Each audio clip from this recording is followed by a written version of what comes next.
Welcome to the Super Region 4 Playoff Pod. If you don't know me already, I'm Witt, but if you're tuning in, you might know who I am, and I got my guy AC and Dykstra with me.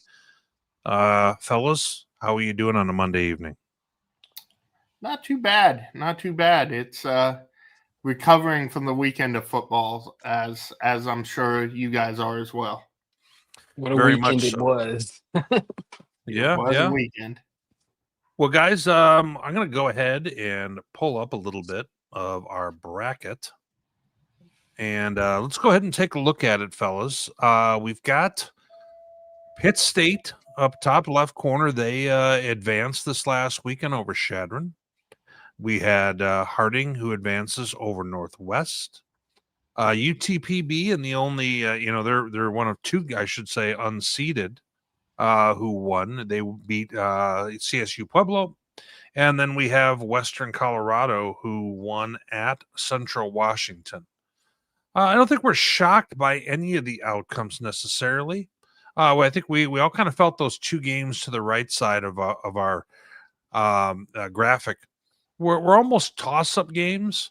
AC, were you kind of feeling that way coming in? I won't lie. I was shocked by not that UTPB won necessarily, but the fashion they did it in. Sure. I mean, we'll get into it, but they were up. I want to say 30-3 at one point in this game. Like it was ugly, and I didn't expect that. I thought that they had a chance to win. Obviously, picked Pueblo, but yeah, I didn't think that they would, put BTA, if you know what that means, I so to do. speak. Yes. Yes. John, as you take a look at those games on the right-hand side, which one were you more surprised with? I was definitely more surprised with the Central Washington game. That just the way those two teams have been trending lately. I know Central Washington wasn't as impressive against Western Oregon, but Western had been struggling those last couple weeks, and to turn it around, go on the road and get that win.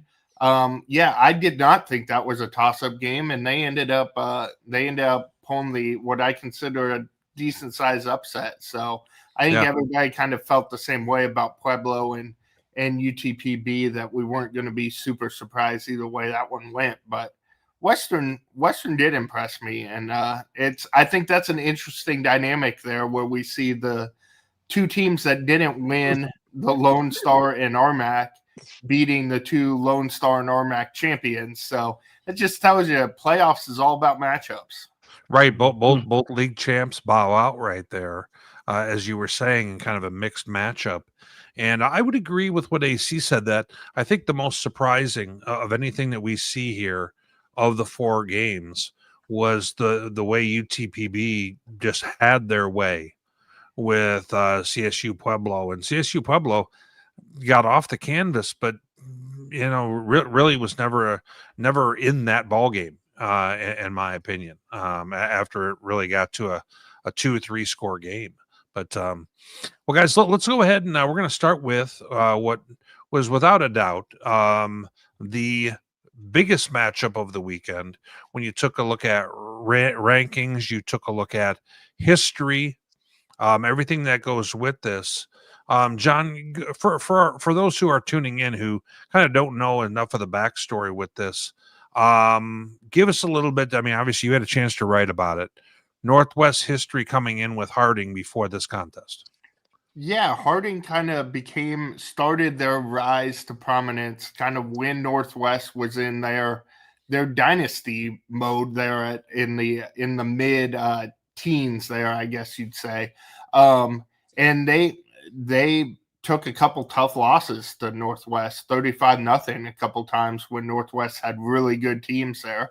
And then since then they faced two more times, and Northwest has beaten them two more times. So going into this matchup, Harding was 0-4 against Northwest. I think we all sensed that this was going to be the best chance for Harding to get over that hump, and they did in this one. Really impressive. I think they hadn't scored more than 9 points, I believe, in any of the four matchups against Northwest previously. Obviously, 38's a lot more than 9, so they came out and they showed that they are what we all believe they are, and that's a national title contender. Well, and once again, for those who may not be aware, we cannot show, based on the agreement with the NCAA and ESPN Plus, we are not able to show highlights of the game and kind of cover it in the way we would really like to. But that's not going to stop us from kind of breaking down the action. And I thought there was an interesting pregame press, not presser, pregame access right before the contest with Harding. And I'm going to go ahead and play a little bit of this in their locker room. I thought this was a really interesting piece, and then we'll talk a little bit more about the game here momentarily. Sometimes you're part of a day that ends up being special that you didn't see coming, right? You didn't see it coming, but it ended up being special. And then sometimes you know walking in, in the morning when you woke up, today's gonna be special. I'm telling you right now, today's gonna be special. You understand me? Yes, sir. Today's gonna be special. What do we want? What do we want from you? Everything you got. You hear me? Yes, sir. Think you pour it out. Pour it out. Pour it out. Lay it out there. Pour it out. All of you. Whatever you got, pour it out for your teammates. You understand me? Yes, sir. Pour it out. Leave it out there. Most of you guys, you got all off season. You hear me? You got all off season to heal up. You seniors, that's the rest of your life to heal up. Cole Keelan, your shoulder, rest of your life to heal up. You understand me? Braden J, your ankle, rest of your life to heal up. Pour it out. Pour it out. Do it because you love the guys around you. Let it rip. Let it fly. Hit them in the mouth. You do that, it's going to be a great day. It's going to be a great day. We know who we are. We know who we are. I don't care what the score is. Up 28, we know who we are. Down 7, we know who we are. You understand me? Yes, sir. Make it special. Pour it out. Pour it out. Pour it out. Pour it out for one another. You with me? Yes, sir. Get on with each other. AC. You gotta Get love any it. goosebumps watching that? You gotta love it. You gotta love it. He has this big, strong man voice too to go along with it, along with what he's saying. Like, yeah, I don't like you guys couldn't see we were off the screen, but yeah, I was getting hyped just listening to that. And you see how locked in his players are. Like, go back and watch that. Look at the ginger kid. His eyes are he's zeroed in. Like, that's why they played like that, and it shows on the box score. Like what he was saying to those seniors, Braden J, he poured it out. 2 touchdowns. Andrew Miller, 33 carries, toted it 33 times. Yeah, big time stuff from the Bison. Well, and Coach Simmons is a former defensive standout, tackling machine kind of player. And you could, sometimes when coaches talk to a squad like this, some of it's a little bit forced. Some of it's a little bit of try and create some of this, energy in your group. I don't think that took a lot of effort for him. That's completely authentic. That's his authentic self, 100%. To give a speech like that, your players have to know it is too. Like, honestly, the beginning of it, I don't know if you guys are Varsity Blues fans, but I was getting a little Bud Kilmer vibes with injuries don't matter, 48 minutes for the rest of your life. But the key is you earn that with your players, and they hear you do that, and that's and they played like it too. They were. I mean, Cole Keelan, we'll get to it, but that guy, hats off to him. I wish we could have the view of Cole when he said that to him. Cole, Braden, I wish we could have seen their faces when he was saying that. The Big Ginger is one of their, as you called him, the Big Ginger is one of their best defensive players. Justin Sabacek, I believe is how you say his name. I could be butchering that, but he was also in the press conference later that day. Well, and I want to give credit to Jack Allen from in media from KATV. He captured that before the game, and he put it out on Twitter, and I immediately saw that, and I thought, this is capturing a little bit of coach trying to go ahead and get his team ready for bullets to fly right after that. And he knew that was going to be the case with Northwest. And I thought that was a really interesting grab right there that he had. And kudos to Jack for getting that. And Jack watches the show at times, and thank you much, Jack, for kind of your contribution to our show here. And I just the thing that he mentioned with Cole Keelan, for those who weren't aware, Cole Keelan in their final game before this was at Arkansas Tech. Third quarter, he got tackled from behind, kind of went, chest down into the turf with a guy or two behind him, and went shoulder right on into it. And he got up and was very slow moving from there. And I'm sure if I'm able to see that, Northwest and everybody else knew that they'll be playing in the future. So I'm not breaking any news here. But the question was going to be was he going to play? Because he didn't, for all intents and purposes, didn't play the rest of the game. And he had a big shoulder harness on. And I'm sure, John, you probably saw that because I'm sure you looked out for it when you got there for the contest. Yep. And, there was only a few plays in, and they called his number, and he had a pretty good collision, and he got up and was just fine. And the combination of that, along with them getting yards immediately starting in their offense, to me said today was a different day for Harding than what the recent past has been with Northwest. John, that was my take. I'll let you kind of grab things from there.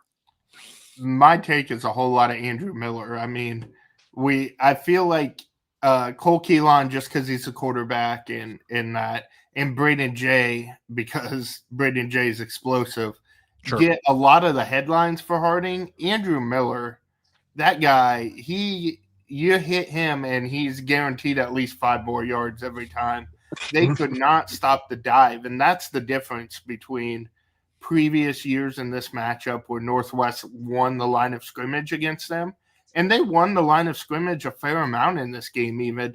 But even when you hit Miller at the line of scrimmage, he was getting 4 or 5 yards every single time. And you can see it there with the stats, 195 yards. Got a touchdown there late, but he was just a monster all night. And that was what really did it offensively for them, I think. Braden Jay had a couple explosive runs too, and Cole Keelan did his thing. But Andrew Miller, I don't think he gets enough credit for what he means to that offense. And just, if you can't stop the dive, you can't stop anything else. And they couldn't stop the dive in this game.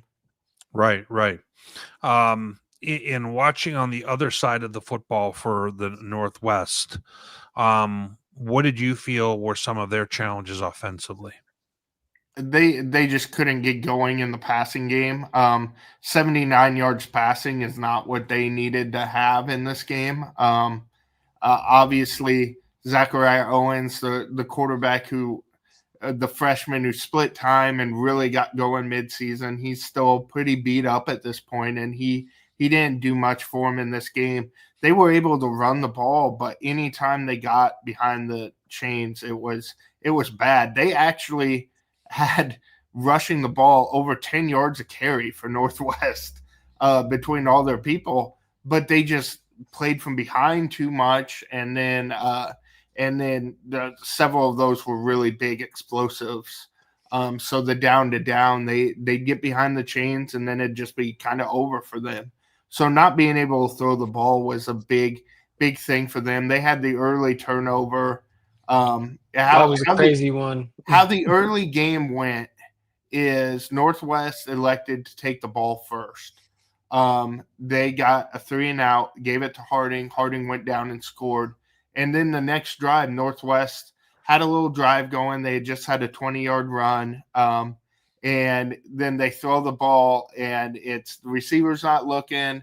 It's a short throw too. It hits the receiver on the foot running down the field, goes right back to the linebacker for Harding. Turnover. Harding goes up 10-0, and then they're playing with a multi-score lead the rest of the game. So that was a big play. Doesn't change this game at all because Harding won in the trenches, and that's what matters.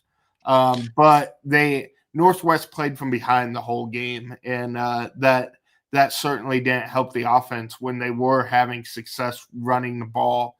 You would have liked to have run the ball more. Let's go ahead and hear from Coach Mack after the contest. I mean, this was our biggest game in round one. So we're going to go ahead and kind of make sure we have both coaches and some video there. And John, this is your video that you captured post game. I want to make sure I mention that. Coach McMiniman after the contest. Yeah, just how proud I am of this 2025 team. You know, it's their legacy is going to go on a little bit further than this. You know, last night when I said how many guys in this room have won a conference championship and there's not one that raised their hand, that means this group put in a lot, and to get kind of back where we want to start going. And so, you know, this, you know, knock on wood, I don't think this will be the last time, you know, we're here. I think this group is a good group and plays the right way, and just couldn't be more proud of this team and the way they came down and represented Northwest. And hats off to, you know, Harding on a great game. You know, they played well and did enough to win, but you know, we're walking around the field with our heads held high, and you know, understanding that these guys have done a lot to get us going in the right direction. Coach, could you talk a little bit about what you saw from Harding defensively, and maybe especially how they affected the pass game for you today? Yeah, they do a good job. They know what they are in and what they're capable of. You know, they have some magic. The ball kicked off a foot to pick it off was good for them. But they're sound. They stay within themselves and don't hurt themselves, and then they get you in some third and long scenarios and you know, let those defensive linemen go loose. So it's something that you got to try and stay out of those scenarios. But I think they play, you know, great complementary football. How backbreaking is it to have those, when they have those long drives that kind of eat up time of possession? I know at one point I looked, it's 35-5 in terms of time of possession. Yeah, you know, they had two, and then you score in one play. For us to make it, you know, 14-7 there, and they're going to eat the clock. That's what they do. They get to 3rd and 3, and we're prepped for it. You guys, you know, we're ready for that mentality, but you still got to live through it and say, okay, it's 3rd and 3, and they're going to get 4, and I think they do a good job of that and play to their strengths. And you know, we just didn't get enough stops today, you know, in that scenario. And I think could you get some stops? I think it's a different ball game. We had quite a few things called back today that I'd like to keep doing again. But again, they're a system offense. They do a good job. The quarterback's a tough player. He's a good trigger man for him, and he's a tough kid. So you know, they do a good job. And Coach talks right there a little bit about Cole Keelan and the fact that he was able to battle through the way he was in that game for Harding. John, something we haven't talked about much is that time of possession. And Coach alluded to it right there. And I think at one time it was 30 minutes to 5 or something in that neighborhood, which you're not going to win football games when that's happening, certainly. But, you know, when in listening to Coach in that post game there, two things. I genuinely think Coach Mack was shocked with this outcome. I really felt that his squad, like he felt that they were just going to flat out show better. And, you know, was a little bit astonished by how well Harding is able to run that offense. Did you kind of come away with some of that as well? Yeah, and a little bit too. I mean, he mentioned the time of possession, and you have to know when you play Harding, they're going to hurry up to the line, and then they are going to stand there for 30 seconds and wait. It's so interesting with the no huddle, yet they're going to snap it with 5 or less seconds on the play clock every time. So it is kind of an odd thing in the stadium. You notice it more live, I feel like, than the games I've watched before. I totally agree with you. I haven't seen it up close. I know exactly what you mean by that. Yeah. So to me, that's interesting. They had one big play in the passing game that was a touchdown that they ended up challenging because the official ruled that he stepped out on his own and then came back in and caught the ball. Mack was very upset about that, saying he got pushed out of bounds and then came back in and caught the touchdown. So that's some of the stuff he's alluding to in there with a couple big plays they missed out on. But honestly, 38-16. That wasn't flipping this game. Like I said before, Harding showed what they needed to show, and like he said, John, I think you froze it's up on us there. complimentary football. Okay. Yeah, guys, I think our session froze there for a moment, but I think we're all back.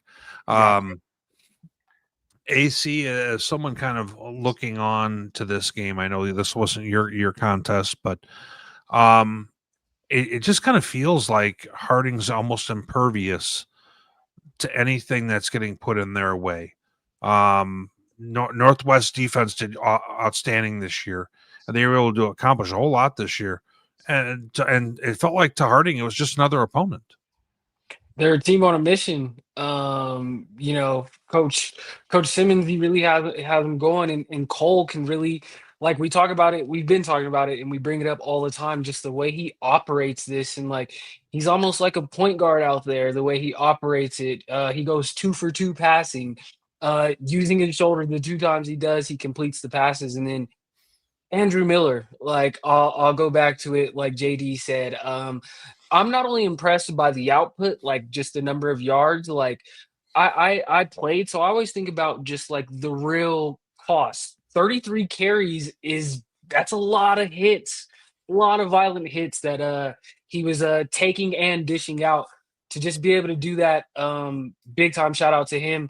Like I said, they're just a team on a mission. They kind of.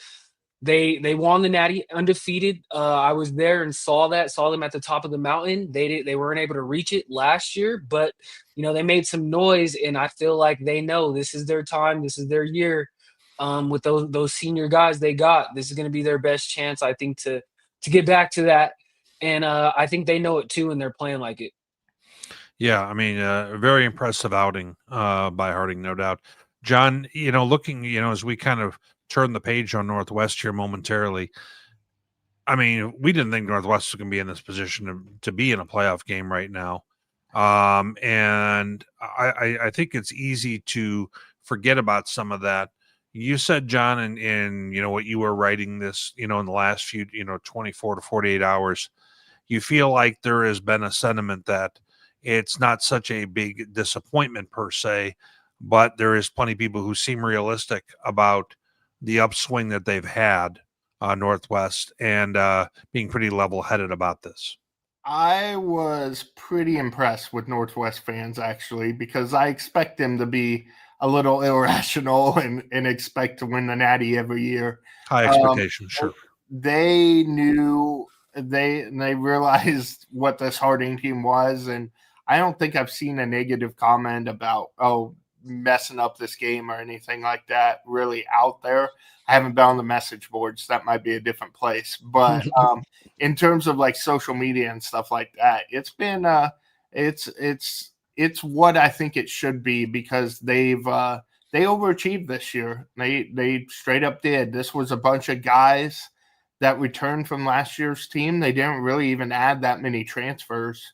And a bunch of guys who missed the playoffs and were middle of the pack in the MIAA, and McMiniman comes in and gets them to a top 10 ranking, as you can see on your screen, and gets them to the point where they're going down to Harding. And whether it was this round or in 2 rounds, Harding was probably always going to be the matchup they face. So you could say you got a bad draw, whatever. You're going to have to go through Harding eventually.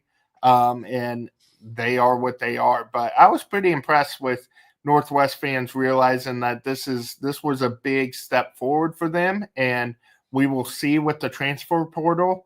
That can always change rosters, but boy, they are loaded coming back to next year if they have their guys back. So it'll be really interesting to see what they have going into next year with that young core that they've got. Absolutely. Well, there was other games played. Let's go ahead, guys, and we'll I know we unpacked quite a bit there, but I mean, these are 2 top 10 teams. I do want to go ahead. We'd be remiss if we didn't talk a little bit about this. John, I'll let you kind of speak to this. You're more familiar with it than anybody else. Yeah, Shane comes in and gets 31 tackles, and immediately post-game, I knew it was a Bearcat record. I didn't realize it was an NCAA D2 record. And coming up from that strong safety spot and meeting Andrew Miller in the hole a lot of times.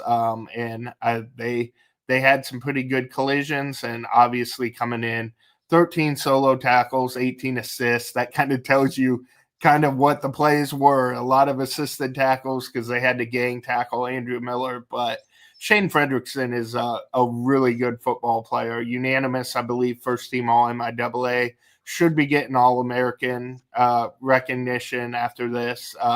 Kind of fitting for him to end his career with a record like this. I know not the way he wanted, but Right. Really good football player and really impressive number to have 31 tackles in a game. No doubt about it. Well, I'm going to go ahead and move to our second contest that we're going to discuss. UTPB 37-24 over CSU Pueblo in Pueblo. A game, AC, that, I mean, you were boots on the ground. I'll let you go ahead and kind of unpack a little bit of what you saw happen, kind of from the first quarter on. What did we see transpire in this one?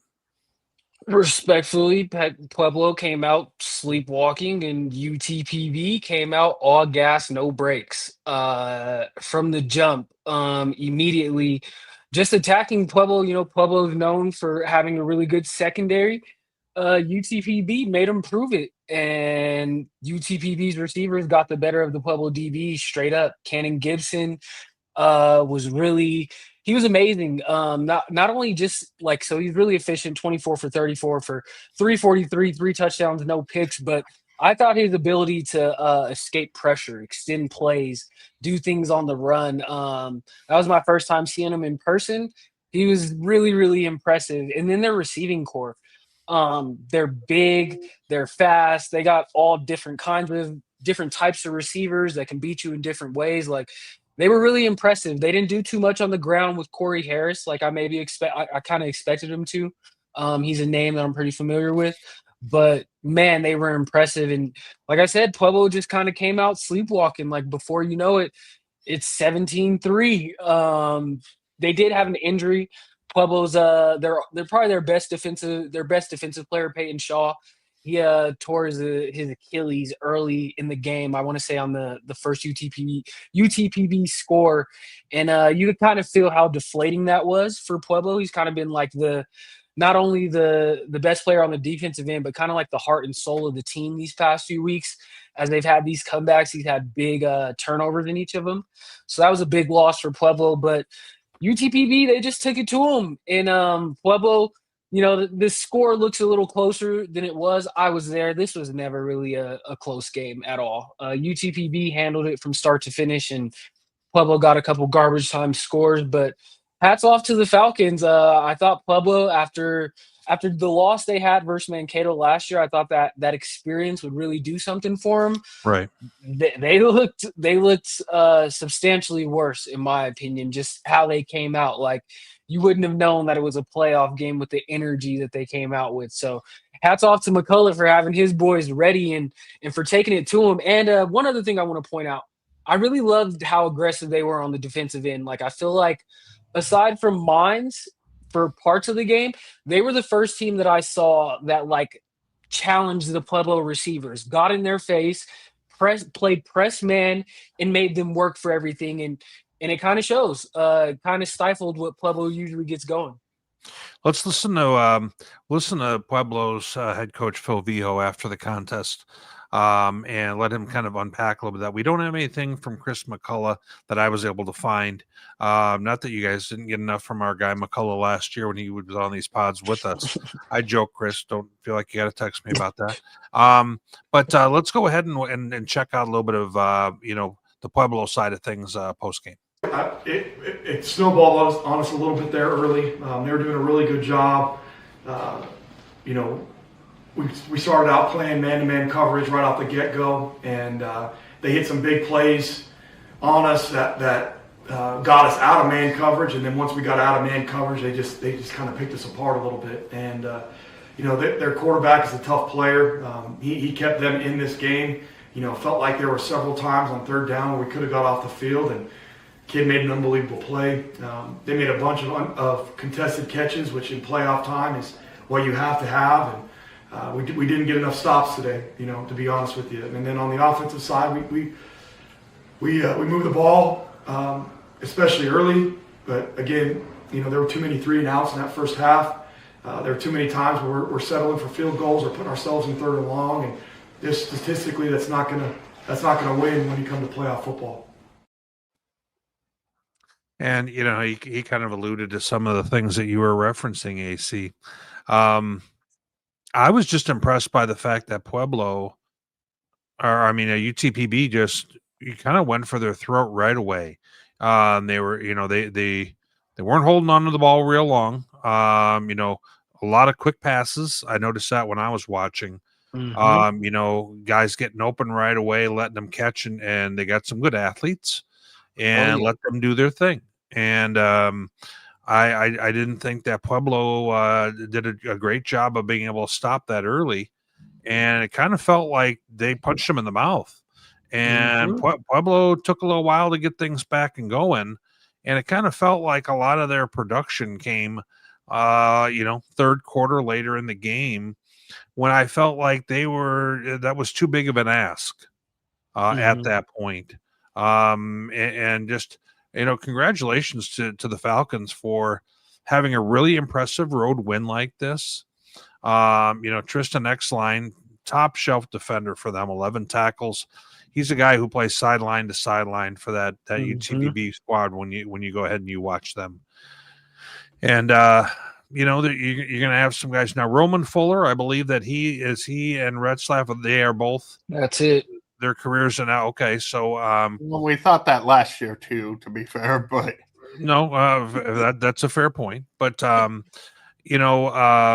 as we look at this here, certainly this Pueblo team I felt that they had a pretty challenging last few weeks.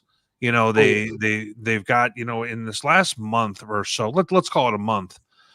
They had some of their tougher contests, and I kind of felt like some of the wear and tear might have caught up with them as well. Is that a fair assessment, AC? Oh, yeah. I think one of the biggest missing parts on the defensive end for them was Josiah Sampleton, the defensive tackle, number 9. He's huge for them. He was in street clothes this week. Even though he's a defensive tackle, just the pressure he creates, he makes quarterbacks' lives hell. They were missing him.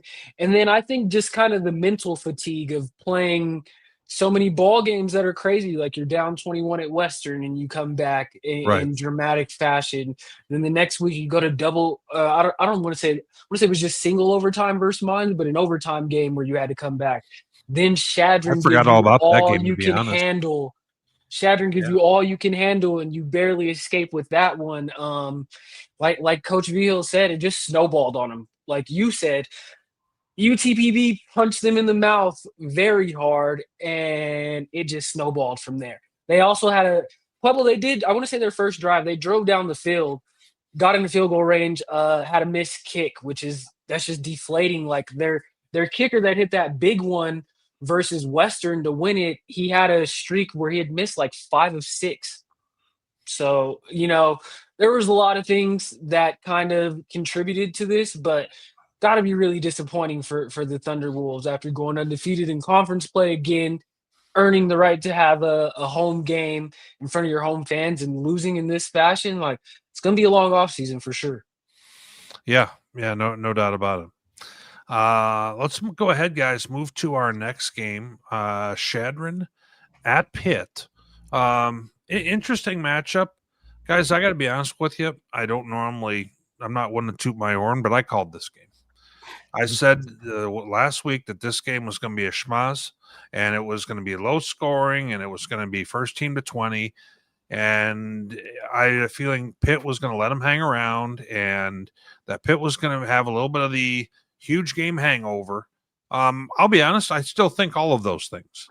Now, this isn't taking anything away from Chadron, because I'll be honest with you, Chadron's defense tested Pitt more than I think Pitt might have thought that was going to be, if we're going to be really honest. And, that said, Chadron ends up throwing some picks. Both teams have a horribly bad fake punt in the fourth quarter that is like teach tape on how I don't not to do understand this. why Chadron even took the punt. Like, trust your defense. They've been playing well all game. But yeah, so I mean, those are some of the things that I saw from the game. Now, John, I'm going to go to you first. Okay. How did you take this, having gotten a chance to catch up with it on your long ride back? Yeah, plenty to follow in my my ride back from Harding, but yeah, no, I didn't see this coming either. I just didn't. I mean, I thought Chadron's defense could give them some trouble, and they certainly did. But I didn't think Chadron's offense would be able to outgain them. I know it's 2 yards there on the screen, but that's I mean, that's saying something. DJ Ralph had the picks, I know, but still he created some stuff for them. Just being able, Tommy Thomas, we talked about him last week. Guy just produces. So I know Pitt won the game, but it's tempting just to talk about Chadron here because this is just so impressive for them and where they came from last year and the years before to be here where they can go on the road to the Jungle and give Pitt all they wanted in this game and make them find a way to win it. So no, the impressive effort from Chadron. There's that guy though on defense again with 2 picks, Jordan Rogers. We talked about him last year, or last week, the Sam linebacker, I guess. We talked about him last year too. Yeah, we talked about him for a while. He's kind of got that red slap mode where he's been around for a little while. But no, impressive. Pitt found a way to get through it, and I think at the end of the day, if you're a Pitt fan, that's all you kind of wanted to see. But for Chadron, like I said, just how far they've come since the beginning of the year and that loss to Nebraska Kearney to this, really impressive by Chadron. Well, and you know what? Before I go to AC on this, I thought Pitt was a very heavy favorite coming into this, meaning I didn't see people weren't lining up to take Chadron in this game. You weren't alone in that assessment. And Jay Long, their head coach, after the game, had a chance to talk a little bit. And I thought this was a fairly captivating discussion that he had. But we got about a minute and a half of him we're going to play, and then we'll be right back to talk a little bit more. Just first off, I just want to thank Pittsburgh State for hosting this. This was a first-class event for our players. It was ran very well. Dr. Bob, he was our administrator. I want to make sure that he knows how professional he was and how well we were treated from the minute we stepped on this campus. I also want to just give my hats off to Pittsburgh State. They have a heck of a football team, and they showed it today. I thought they played extremely hard, and everywhere that we matched up where our strengths were, they also were strong. And I just want to finish with our team, talking about them, is that first off, we were 3-8 last year. We played this year 8 road games. We played in the FCS team. We played in 2 overtimes to get to this game. We also played Western State 3 weeks ago. They were ranked 10th in the country. We just got done playing Pueblo, who was ranked in the top 5 in the country. And we just got done playing Pitt State, who's a top 5 team. We belonged here. And we showed that we're also a top team in the country. These guys I brought up here are guys that real easily in this world, in the portal days, could have left us. They could have left us in a minute, and I would have been probably scrambling this year for a new home. And they didn't. They're very, very loyal people. They were raised right by their parents, and I'm extremely proud to be the head coach of Chadron State College and being a former alum from there. That kind of caught me also, guys. You know, let's be real frank. You know, Jay Long, they haven't had a great deal of success. Ever since COVID, maybe a little bit before that, and they've had some real down years. And he frankly needed a year like this, and got it. A whole lot to be said for that. And boy, you listen to those guys afterwards, they would all go through a wall for him. And AC, I'll let you kind of take it from there. But I mean, that kind of speaks to the season they had real memorable one. And, kind of the passion that he has, you could hear right there. Oh yeah, and I think the season that they had, the meteoric rise they had, it's just the foundation for what I think is yet to come. I think Chadron's gonna be back, guys. Honestly, with just the recognition and everything that they're getting now after making it to the playoffs, after giving Pueblo all they had, really almost winning the RMAC crown. I think they're trending up in a crazy direction. And I think Coach Long, he's gonna get the guys that do go to Chadron, they're all gonna want to be there. Like in the portal world where people are just looking for opportunities and looking for glitz and glamour, the guys that are going there, they all want to work. And you see it. The two guys to his right that he mentioned, Tanner True and Dax Urati, those guys are players. They've both been players, both been all conference guys that could have left, that stayed, saw this through, and I can be happier for them, especially for a guy like Dax. I think he's one of the better defensive players in the nation, and he hasn't really got to win as much. Hunter O'Connor was there last year, one of the better players. For them for all this to come to fruition for Coach Long, it's just amazing to see, and it shows you when you're just resilient, where it can take you. In big picture in D2 these days, that's the key, is finding that core group, wants to stay together, wants to play together under that coach, which they obviously do.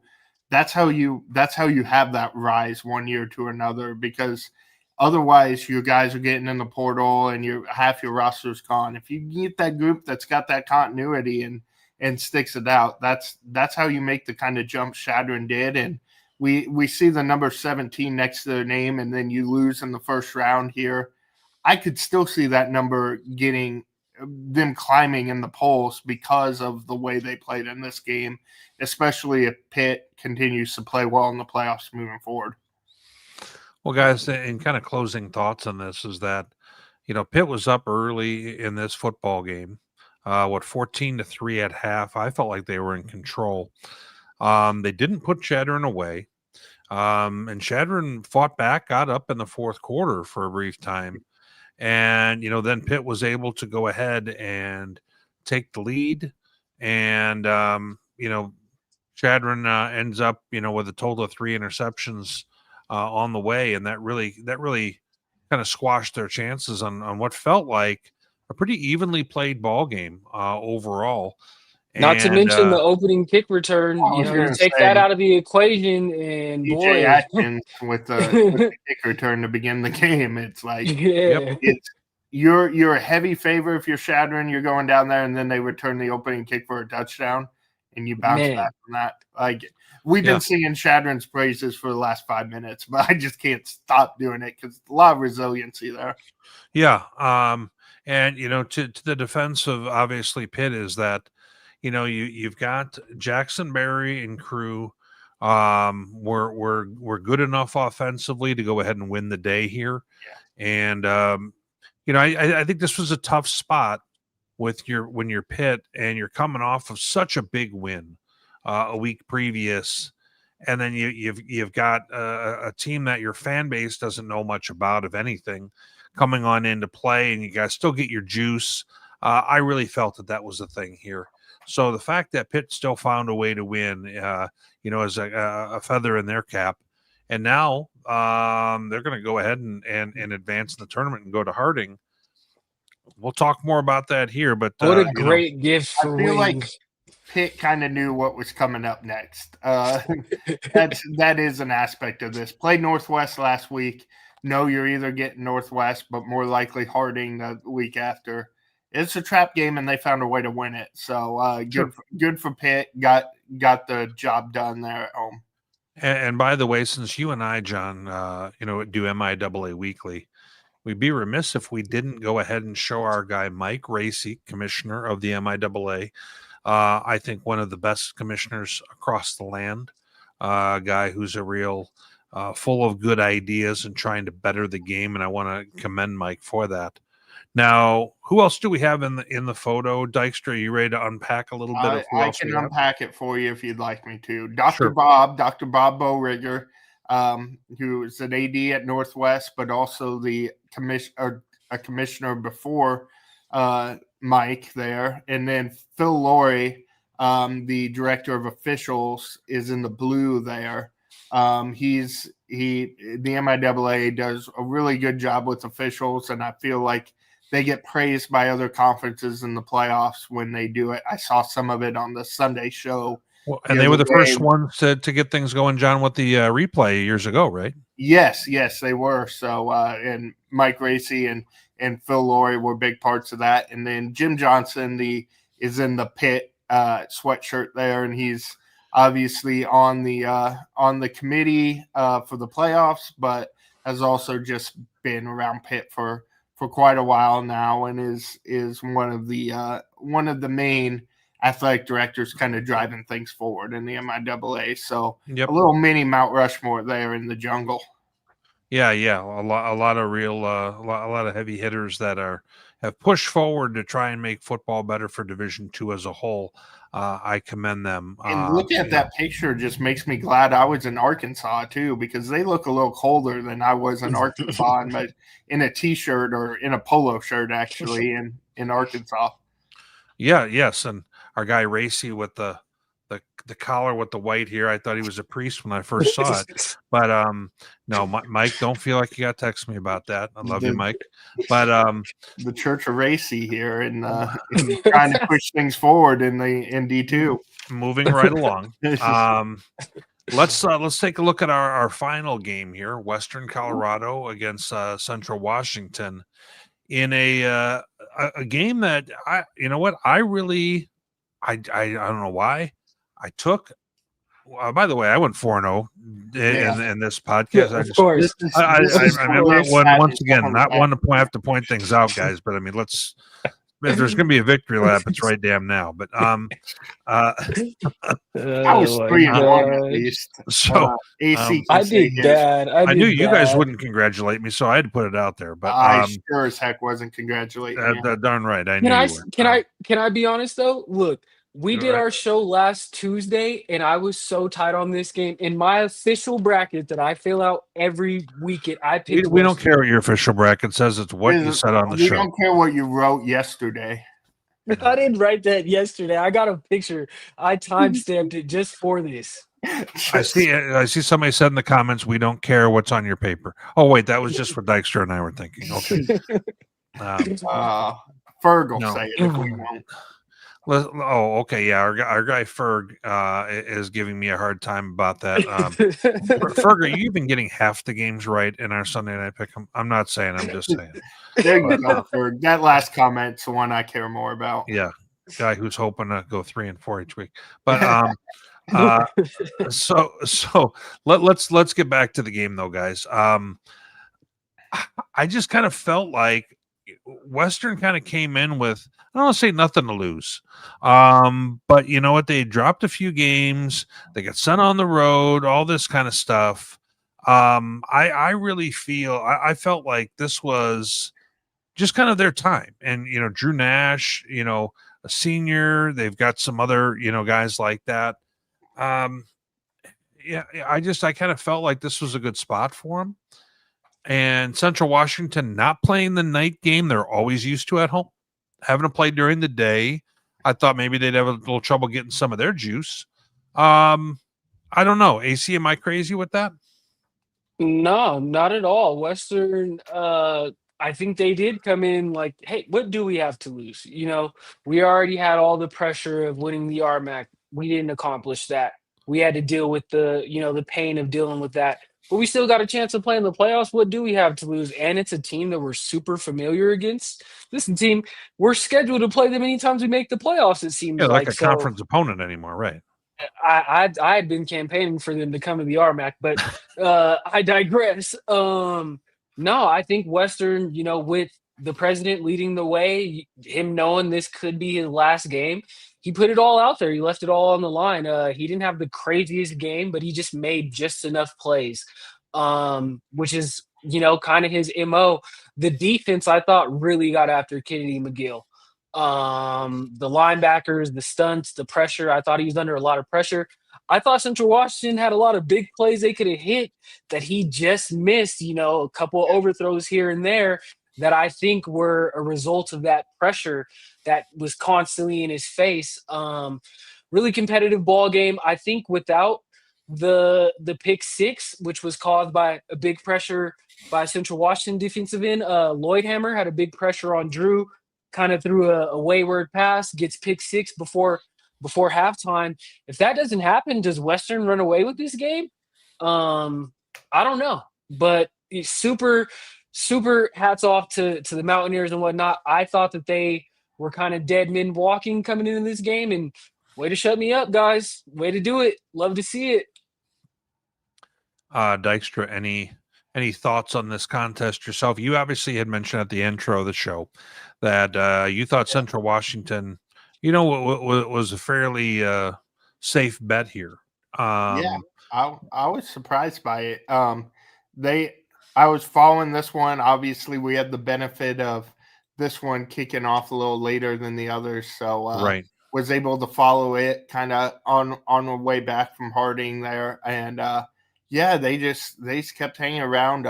The big thing, what AC said there, the pressure they got on McGill, I think really helped. And that defense Western Colorado played with, it's what we've kind of been waiting these last few weeks to see consistently and win them some games. And really impressive to hold McGill and that team to 20 points. Western, if they keep playing like this, they could be back to that team that we had in the top 5 at points this year before they hit those skids. So, just a really impressive game by them and really impressive season by Central Washington, I'll add. But this one didn't go the way they wanted. And full disclosure, we did look for post-game pressers from either team. Weren't able to find anything. We even asked our guy who's friend of the show, has been on before, Jazz Baines, if he could make an appearance for y'all. But you know what? They're busy with playoff prepreration, and I understand it. So they got a little bit of a big game coming up this week. They got a big game. Yeah, a little bit. We'll get to that later.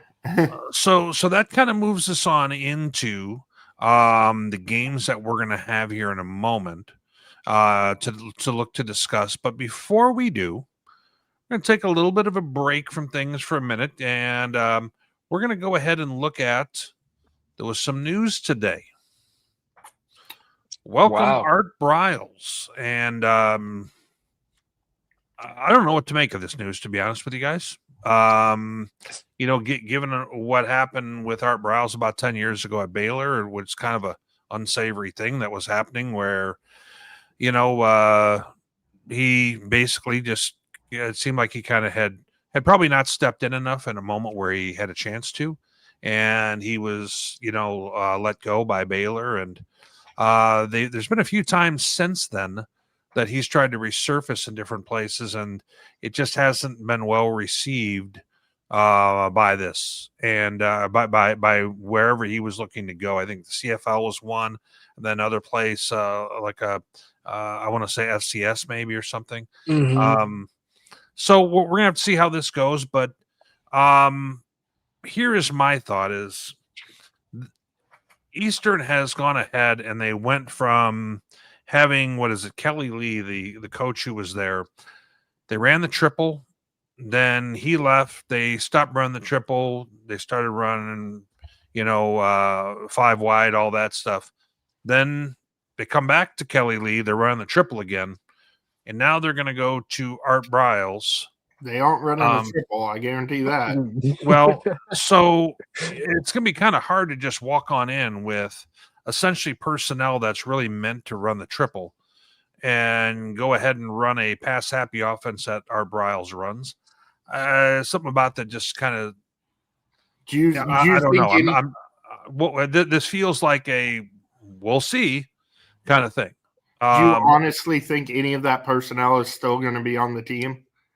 This feels like he's going to bring in a whole lot of his own. I don't know how many of his own guys are still left, but guys that he sees fit his system. And there ain't no players to bring back unless they're 35 years old. But guys that he sees as his guys, not guys. Sure. RG3 is not walking through the door, no. But Yeah, I feel like this is going to be a heavy transfer portal team of guys that think Art Briles might be the key to getting them to that next level. I mean, we'll have to wait and see what happens with it, but I mean, it's certainly interesting. I'll say this: we're all talking about it, and I won't lie. I think just the name.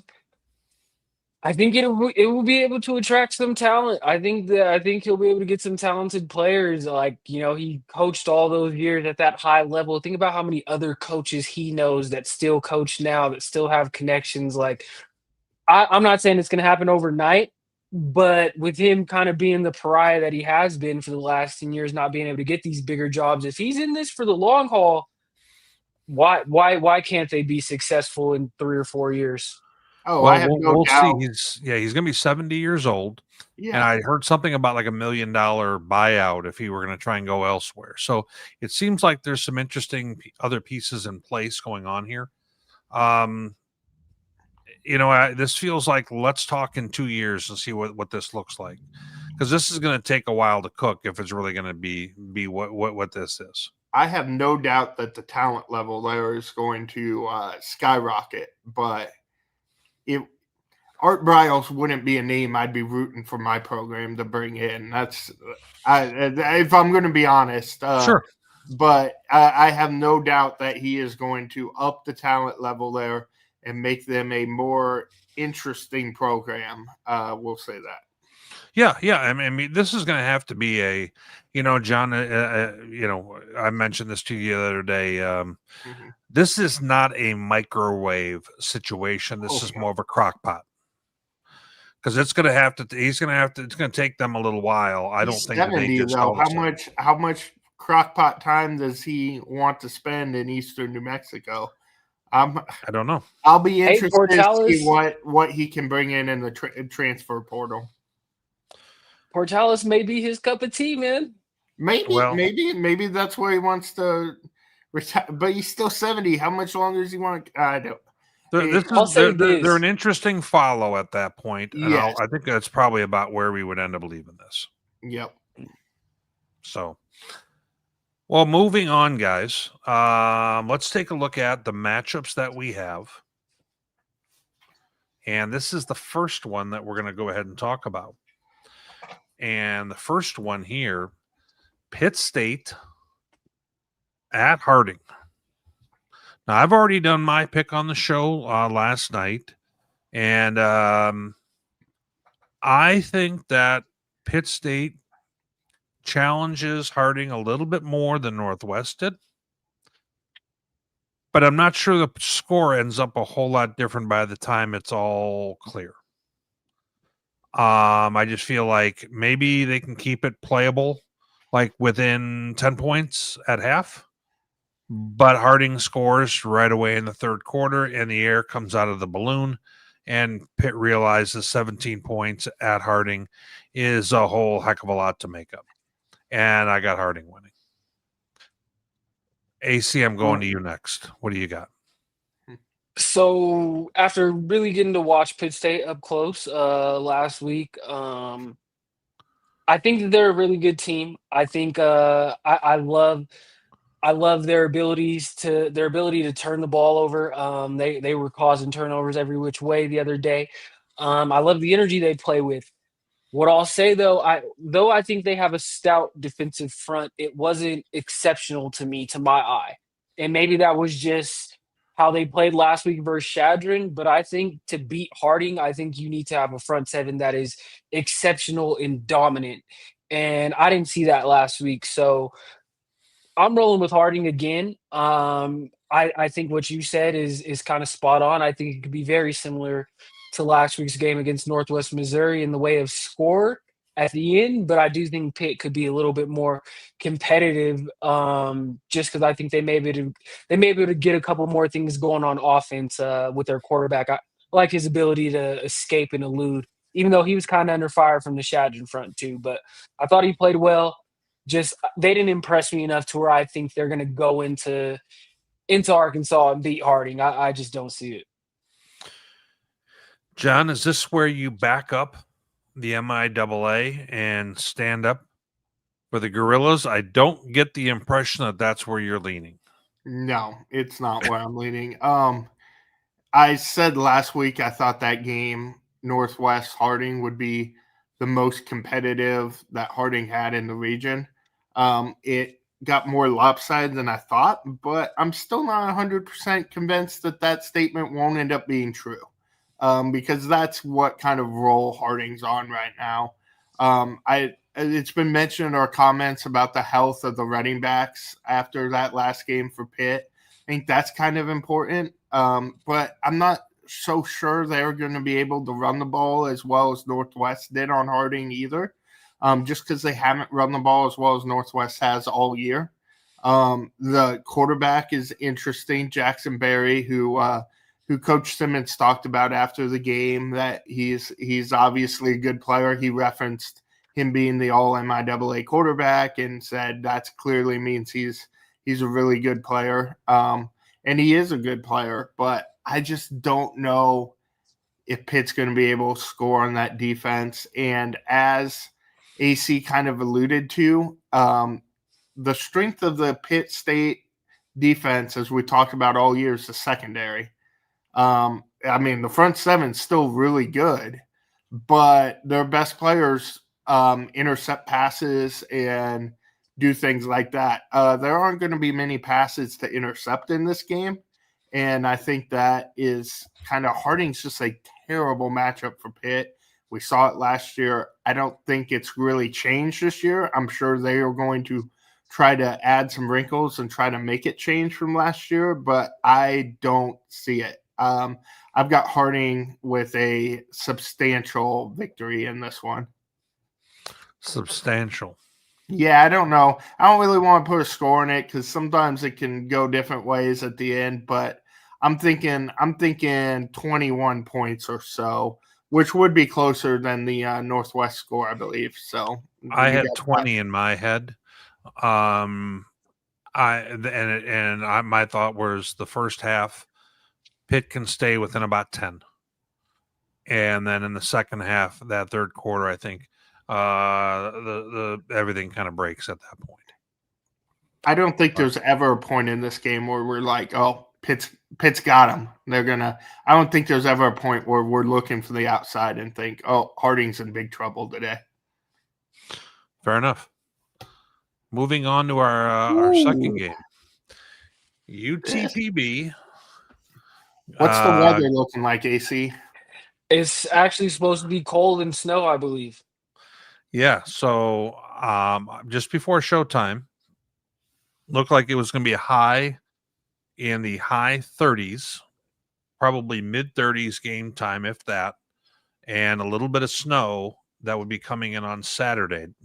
Not sure exactly when just yet. Certainly not advantage UTPB in that situation. Fair amount of Texas kids, and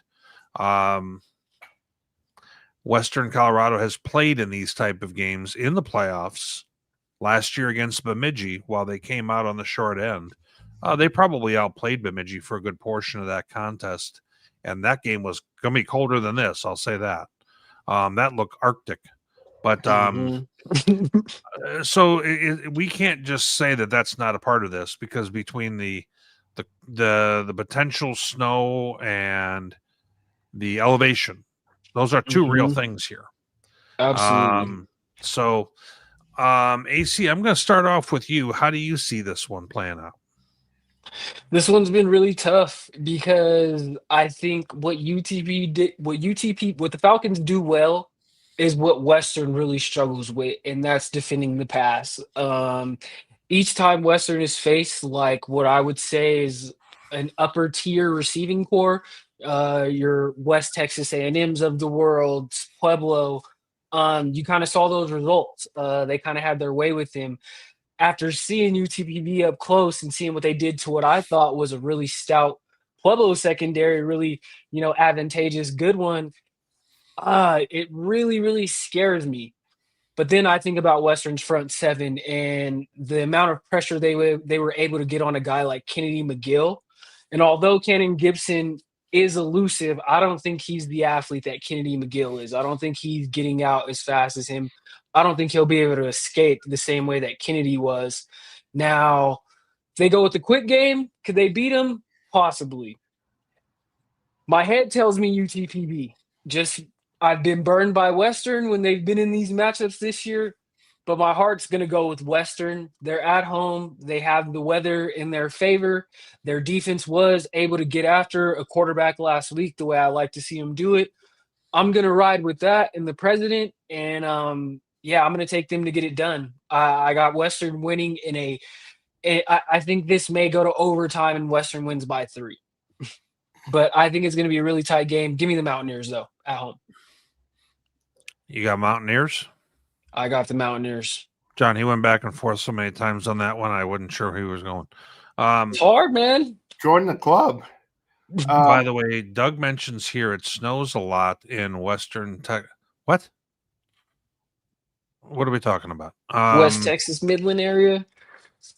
I actually had, I took a but look. I don't know. I actually had taken a yeah. look earlier today at the weather, and it's 70s there now.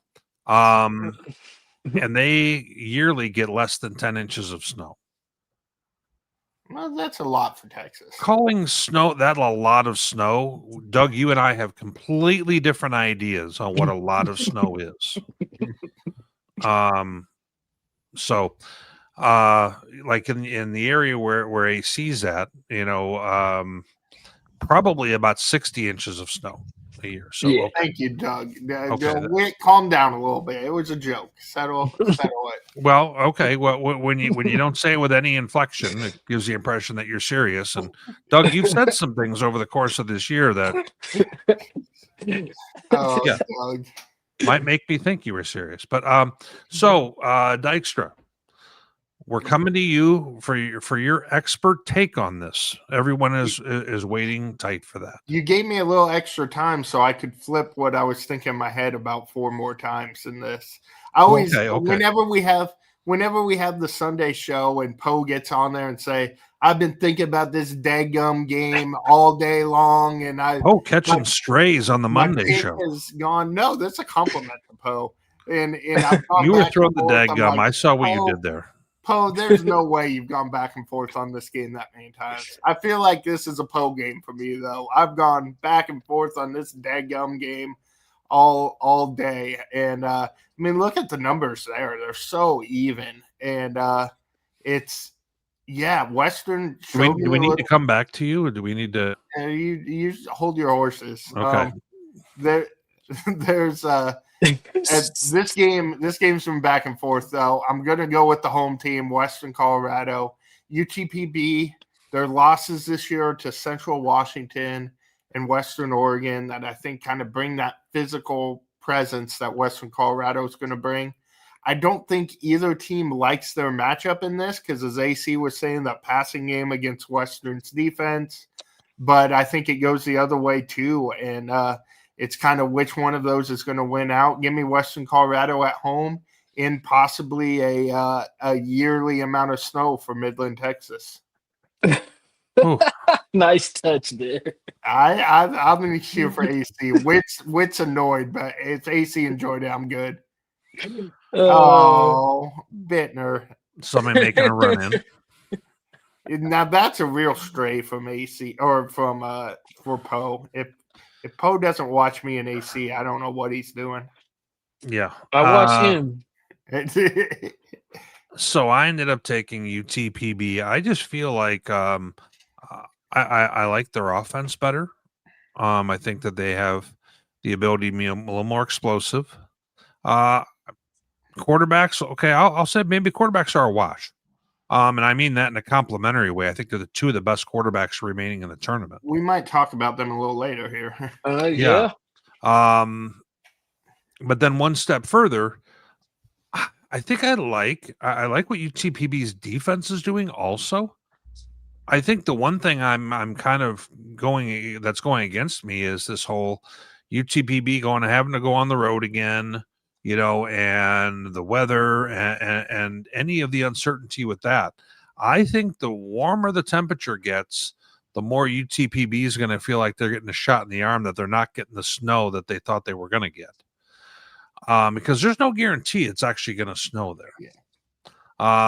There's a pretty good snowstorm coming across the Midwest, upper Midwest, by the weekend. We'll have to see if that gets to Indianapolis. Got a feeling Indy in that game, which we'll talk about tomorrow, may be actually the one that's going to get more of it than this. I'm excited for weather with Witt tomorrow, then. Well, you know what? I've got it by this time of year. I got to have my forecast down. So, but I like UTPB in this one. Can I ask you this, Witt? So kind of hitting on what you had said about Pitt State heading into the Chadron game, where they were really up for that Northwest Missouri game. I know this sounds crazy, but was UTPB not really up for the Pueblo game? Was McCullough not? Do you think he wasn't reminding them that Pueblo had spanked them the year before? Oh, I think that was a part of it. Do you think there's a little? Do you think there could be a little bit of that going too? Like, well, there's also UTPB this is a part of the a little bit of a UTPB. letdown? Yeah, I mean, you got a little bit of the UTPB. I think that they're on their redemption tour because they played at Western. It was 2 years ago though for the Western game, right? They did, but Western got them 2 years ago. So, they're having some get back games right now, in my opinion. I don't think. I mean, do I think UTPB's up a little bit more to play Pueblo? I think so, sure. But at the same time, I mean, I think that he's going to have them ready to go in this one. I'm not real concerned with either team getting up for this game. I'm really not. Now that we're around in and stuff like that, but Western Colorado's had a tough stretch here in the last month of games where they could have a little bit of that wear and tear on them, more so than UTPB, if we're going to be honest. Both these teams just won road playoff games, so they were both sufficiently hyped last weekend. No doubt about it.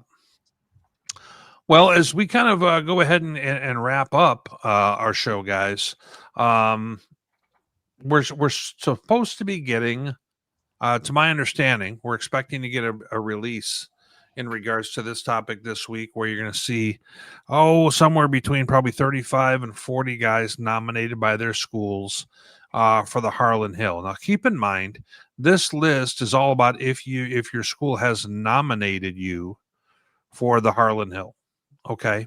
There's going to be a ton of guys who are really, really, really strong players on this list, and we're going to have them by 4 super regions and everything else.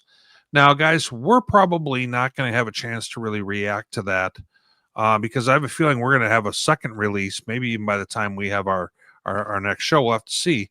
But I'm going to ask you, AC, who are some guys that are in your conference that you think of that would fit this description that will be nominated by their school deservingly? First and foremost, the president, Drew Nash of Western Colorado, our conference's offensive player of the year, became Western's all-time leading passer this past season, and has kind of just spearheaded, the Western becoming a actually prominent team in on the national stage in the D2 world. Record be damned, I'm going to say TJ Chuck War. When you lead the country in receiving yards and touchdowns and everybody knows you're the guy they have to stop, I think he deserves to be in that conversation. It's the Harlon Hill, so it's most likely going to go to an offensive player. The Cliff Harris is specifically for defensive players, but I mean, the year Logan O'Brien had for Chadron State winning Defensive Player of the Year, I imagine Chadron's going to at least nominate him for this bad boy. So even looking at the LSC, I look at them, they're in our region. I imagine Kennedy McGill probably gets in it this year, led the LSC in rushing. Also conference player of the year. Yep. Yeah. Cannon Gibson maybe didn't have the accolades, but he's doing it now in these big time playoff games. And if there's a human element, I have to imagine that factors in. But a lot of great players in our region. He frankly got better numbers than McGill overall. Those two feel like each conference gets 2 players can do it right way. Well, the initial nomination is going to have about 40 names. Yeah. Then from there, you're going to have a total of 8. 2 from each super region, John. So I Oh, appreciate 2 you from kind of each mentioning. super region. That's why I was getting confused. Yep. Sorry. Yep. If I had to guess the 2 from our region, I would say Drew Nash and Kennedy McGill. How about Retzlaff? I look, this is no offense, and this is not personal. This is just me being honest. Like, how can he win? A guy in his conference had more yards on less catches, the same amount of touchdowns in less games. Like, how? How?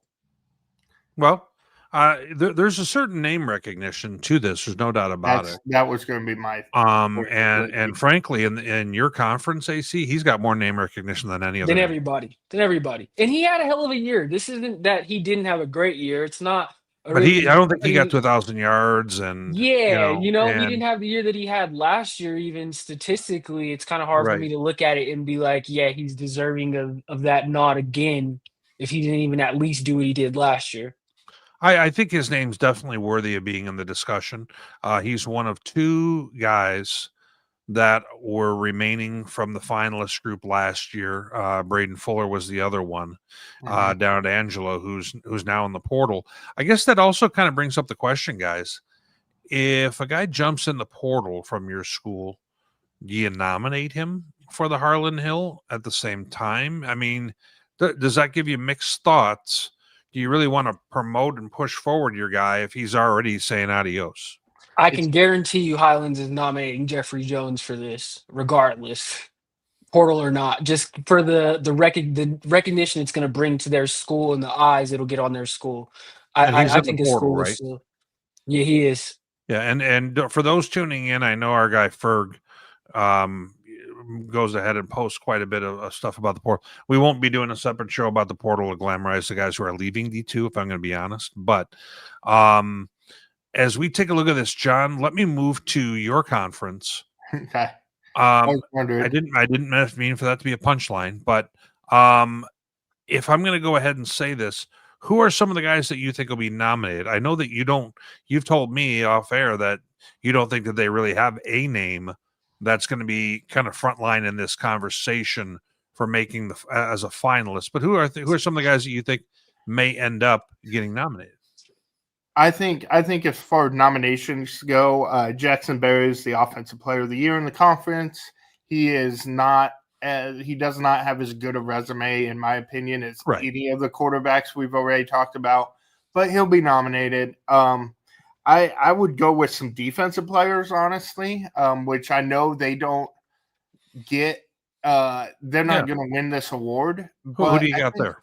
I think sometimes we see them just try to get their names out there. We saw it with a kicker last year in the GAC getting nominated. And I think they just wanted to get the guy's name out there for All-Americans. So I think a guy like Clayton Power from Northwest on their D line would be a name to look out for. Would he be ahead of Edwards, the linebacker? I was debating that, and I think you'd go to Power. One of those 2 guys I would guess would be Northwest nominee. And then I could see if they wanted to go defense instead of Barry, I could see Pitt going Jordan Rogers, but I just don't think they're going to. When you win offense, I would agree with Jordan Rogers, to be honest. I think Jordan Rogers is the better overall football player. Landon Boss, I guarantee, will get nominated from Emporia. Those are some guys, but honestly, none of the MIAA guys are probably going to are going to make those final 2 out of the region. The guy we haven't talked about yet, and is a very obvious one to get one of those region spots, is Braden J. From Harding. I gotta think Harding gets a guy on it, and I would say Braden J. And then I would say for that other spot for the region, I think it's one of the quarterbacks. I would have to dig in more. Kennedy McGill versus Cannon Gibson versus Drew Nash, but I think statistically, those 3 are the spot. Statistically, RJ Martinez too, out of West Texas, like he had a heater. He had a heater of a year. Obviously, they didn't win very much, but it goes back to the name value, though. Now, Ferg mentions over Andrew Miller. Andrew Miller's numbers in terms of volume probably kind of dwarf what we have for Braden Jay, but he's also used a whole lot less. Braden Jay is. Name value, But that doesn't help you here. You think that Braden Jay's name value would have him, or does Harding look at this and say, you know what, we're trying to win a team championship here.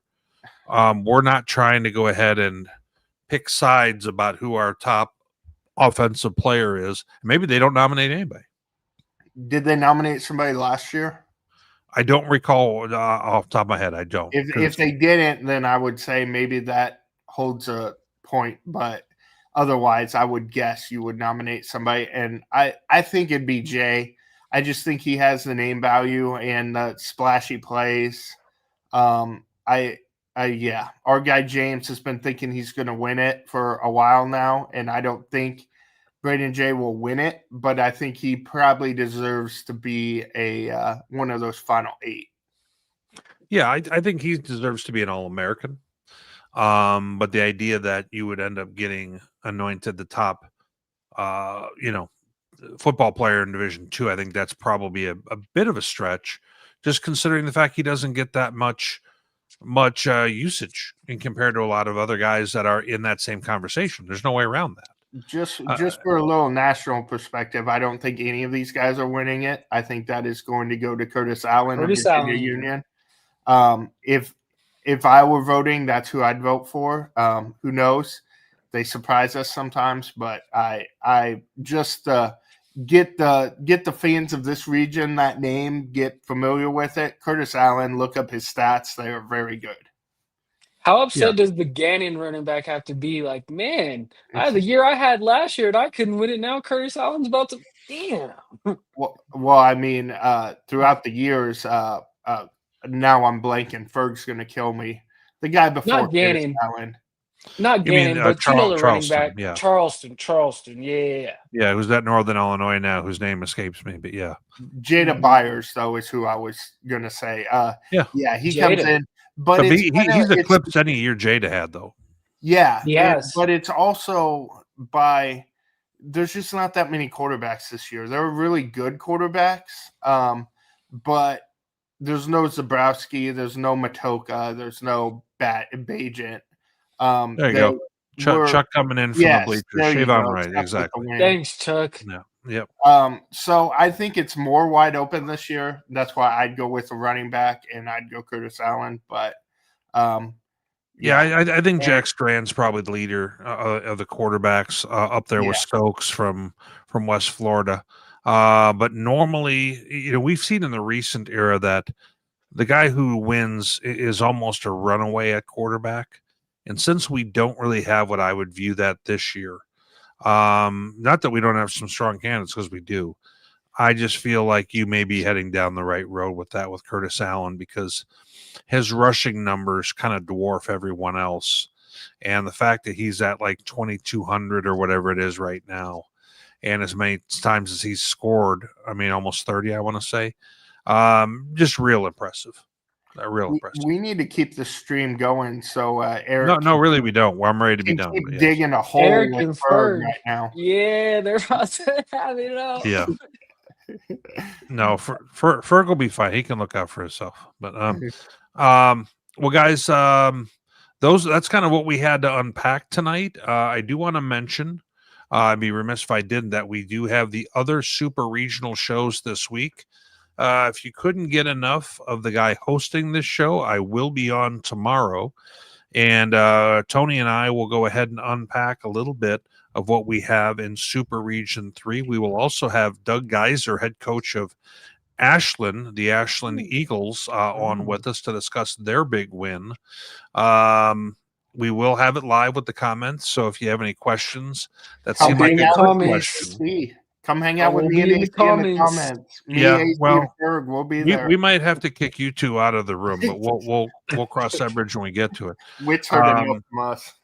But we also will have the shows the rest of the week. We will have Super Region 1 and 2. That will be we're going to try and see if we can get them taken care of before Thanksgiving. so all of you can sneak away from your family and just make one long bender of D2 regional shows like this. If you have to tell this to your family and they get mad, I didn't say any of this. I will promise you that. But guys, any parting thoughts? Hey, Super Region 2, no strays. No need to shoot at me and hit me with all the strays this week, guys. I'd That's right. appreciate it. You did take some grief, didn't I you? was I catching missed them this. bad. I missed that. That's exciting. And Yeah. then UTPB, hey, clip it again if you got to. You can shut me up again. Do it again, fellas. Looking forward to hear from Ashland tomorrow, though, because all seriousness, that was probably the most shocking win for me of week one. So Yeah, looking forward to that conversation tomorrow. Well, guys, thanks again. And for our audience, a lot of folks tuned on in with us. Really appreciate you guys going ahead and being along with us for the ride and in the comments. And have yourself a good night.